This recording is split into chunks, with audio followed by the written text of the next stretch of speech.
Question number 4 है कि is zero और रैशनल नंबर एक्सप्लेन। बताना है कि ज़ीरो रैशनल नंबर है या नहीं, इसकी वजाहत करनी है। तो ये हमें पता है कि जो रैशनल नंबर्स होते हैं उनको हम पी ओवर क्यू फॉर्म में लिख सकते हैं, और आगे कंडीशन होती है Q is not equal to zero हो।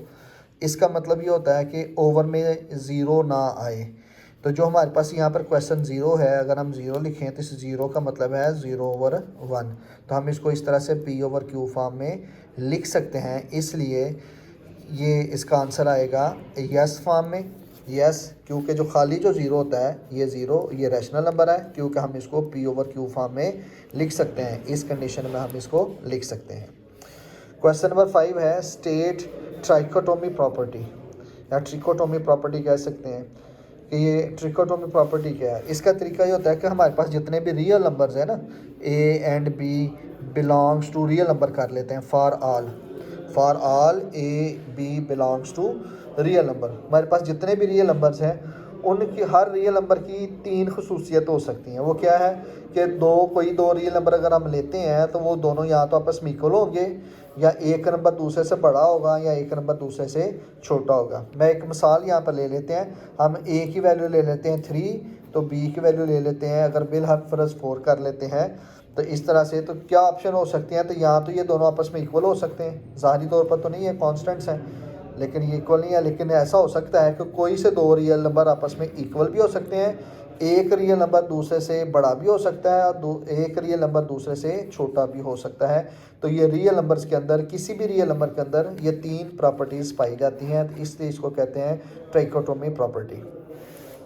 इसके बाद क्वेश्चन नंबर 6 है find the two rational numbers between 4 and 5। 4 और 5 के दरमियान में दो रैशनल नंबर मालूम करने हैं। तो इसमें यानी कि हमें दो नंबर्स दिए गए हैं 4 एंड 5 है। तो क्या करेंगे कि 4 और 5 इन दोनों को प्लस कर लेंगे, और दरमियान वाला बिटवीन का वर्ड आ गया ना, दरमियान वाला, तो इसका मतलब होगा कि किसी का भी जब दरमियान मालूम करना है तो उस वैल्यू को 2 पे डिवाइड कर देते हैं। अब हमारे पास चूँकि 4 एंड 5 दो नंबर्स हैं, तो दोनों को प्लस करेंगे, प्लस करके 2 पे डिवाइड कर देंगे। 4 + 5 9 आ जाएगा। इस डिवाइड को अगर हम मल्टीप्लाई कर लेते हैं तो ये 1/2 हो जाएगा। इसको हम ऐसे भी लिख सकते हैं 9 डिवाइडेड बाई 2, इस फॉर्म में भी लिख सकते हैं। तो 9 को 2 पे डिवाइड करेंगे तो आंसर क्या आ जाएगा 4.5। अगर हमने मल्टीप्लाई कर लिया तो 9 1 ज़ार 9 ओवर में 2 आ जाएगा। तो 9 को फिर 2 पे डिवाइड करेंगे तो आंसर 4.5 आ जाएगा। अब हमारे पास तरतीब क्या बनी कि पहला नंबर 4 जो क्वेश्चन में गिवन था, फिर हमारे पास आया 4.5, फिर आगे आ गया 5। अब हम चाहे तो इन दोनों के दरमियान का रैशनल नंबर मालूम करना है, तो इन दोनों को प्लस करके 2 पे डिवाइड करेंगे। 4 + 4.5 डिवाइडेड बाई 2, इन दोनों को प्लस किया तो 8.5 डिवाइडेड बाई 2। अब कैलकुलेटर से इसको सॉल्व कर सकते हैं। तो आप यहाँ पर लिखेंगे 8.5 डिवाइडेड बाई 2, तो हमारे पास आंसर आ जाएगा 4.25, जो कि मेंशन किया गया है। अगर हमने इन दोनों के दरमियान का रैशनल नंबर मालूम करना है तो फिर इन दोनों को प्लस कर लेंगे। 4.5 + 5 डिवाइडेड बाई 2, इन दोनों को ऐड किया तो 9.5 डिवाइडेड बाई 2 आ गया। इसको 2 पे डिवाइड करेंगे 4.75 आ जाएगा। तो ये ऐसे भी हल कर सकते हैं और ऐसे भी हल कर सकते हैं। हमारा क्वेश्चन जो है वो बिल्कुल ठीक होगा। क्वेश्चन नंबर 7 है कि x की पावर 15, y की पावर 35 और z की पावर 20 है, और 5th रूट है, स्क्वायर रूट के बाहर पावर 5 है, 5th रूट है। हमने इसको सिंपलीफाई करना है। हम वैल्यू को वैसे लिखेंगे, और ये 5th रूट का मतलब है इसकी पावर आ जाएगी 1/5। लॉज ऑफ एक्सपोनेंट के मुताबिक अब ये जो 1/5 है ये हर किसी की पावर से मल्टीप्लाई करेगा। x आ जाएगा 15 × 1/5 हो जाएगा, फिर y की पावर 35 × 1/5 आ जाएगा, z की पावर 20 × 1/5 आ जाएगा। ये वैल्यू कटिंग हो गई, 5 1 ज़ार 5 3 ज़ार 5 1 ज़ार 5 7 ज़ार 5 1 ज़ार 5 4 ज़ार। तो हमारे पास इसका आंसर आ जाएगा x की पावर 3, y की पावर 7 और z की पावर 4।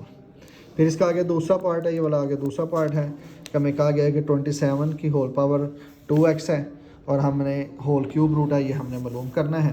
तो 27 वैसे आ जाएगा, इसकी पावर 2x वैसे आ जाएगी, और ये जो क्यूब रूट आ रहा है इसको हम 1/3 लिख लेंगे।